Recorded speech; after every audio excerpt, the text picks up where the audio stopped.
Hello, beloved, and welcome back to my channel. My name is Doña, aka Doña the Light, and today I want to talk about 3 things that are a part of the superwoman schema that you can begin to heal right now.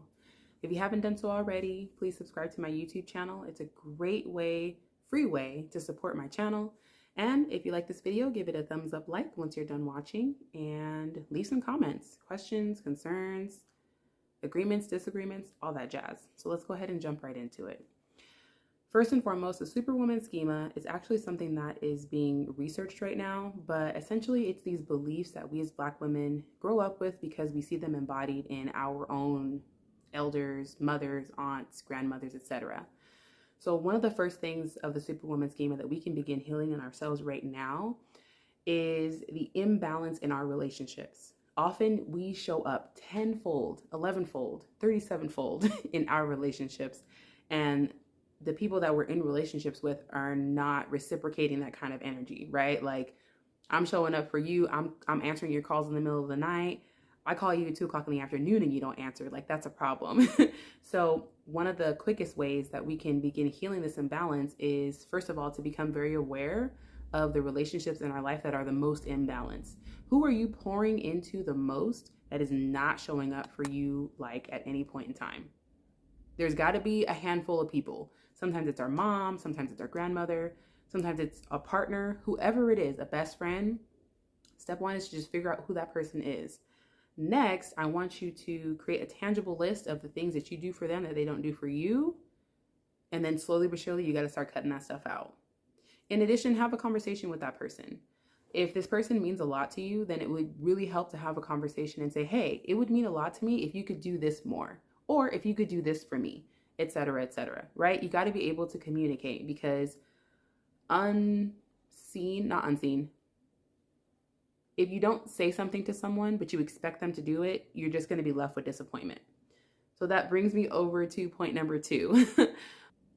Point number 2 of the superwoman schema that we can be healing right now is the common misconception that we don't have the ability or the space to be emotionals or to emote, which is to show our emotions. Often, similar to the first point, we feel as though we have to be everything for everyone. And a part of being everything for everyone means putting on a brave face and not showing people how much things impact us, how much things hurt us, how much things excite us, right? Because it's on both sides of the spectrum. We don't show when we're really excited about things, and we also don't show when we're really hurt about things. And the reason is because we feel that we need to be brave. We need to be strong. We need to be that persona that everyone expects us to be as Black women. In order to begin healing from this, first and foremost, I need you to find some sort of way to begin showing your emotions. It doesn't have to be with the people around you right away, but there's got to be some sort of way you can begin expressing yourself. It may be through journaling. It may be through video journals. It doesn't have to always be written journals. It may be through art. It may be through crocheting. It may be through speaking to yourself out loud while you're out for a walk, just walking yourself through scenarios and saying, you know what, that really hurt my feelings when so-and-so did that. Speak it to yourself first. Slowly give yourself permission to even have those feelings. Give yourself permission to feel the things that you are feeling, because your feelings are valid and you're absolutely not crazy or unreasonable for having feelings. You definitely want to do this before you get to a point where your feelings have been bottled and are bubbling for so long that they just explode, because it's going to happen when you least expect it. There's going to be that straw that broke the camel's back situation, and you're going to blow up on someone, or your body is going to begin to deteriorate. It may already be happening right now. It may be that because of the fact that you don't emote and you don't express your emotions, you might have headaches, you might have chronic back pain, you might have chest pain, you might have indigestion, you might have achy joints. These things could all be happening because you're not allowing yourself to process and talk about or get out the things that you're feeling.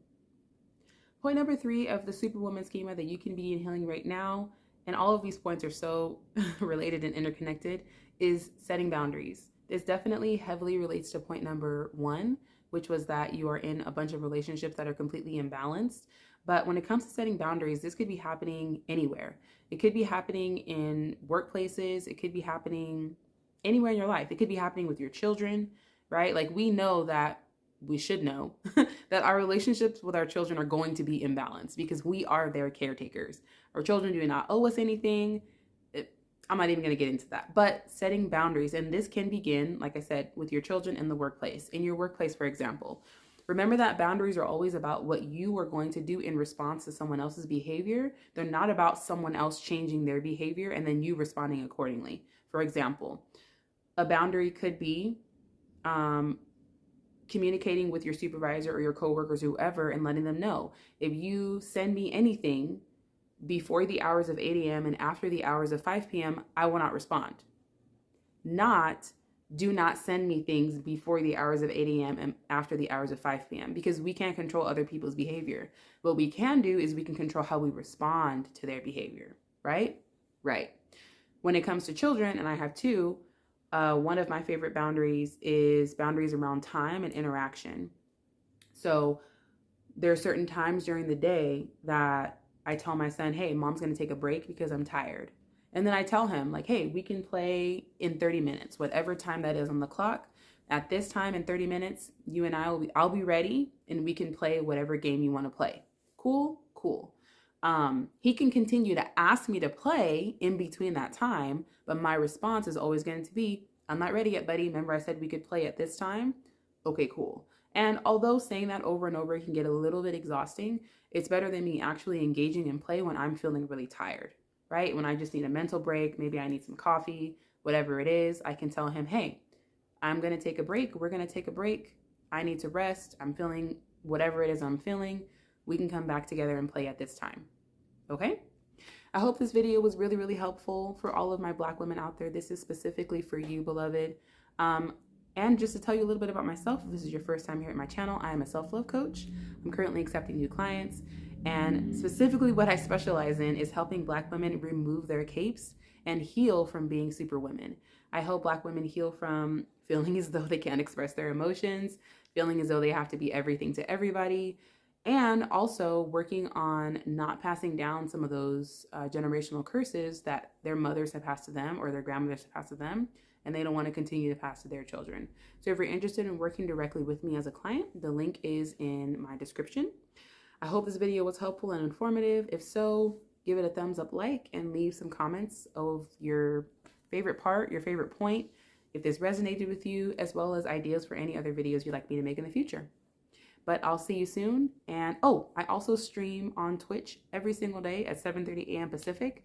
The link to my Twitch channel will also be in my description, but I'll be making more short videos like this to help get this information out to y'all. So it's been a pleasure and I will see you later. Have a good day.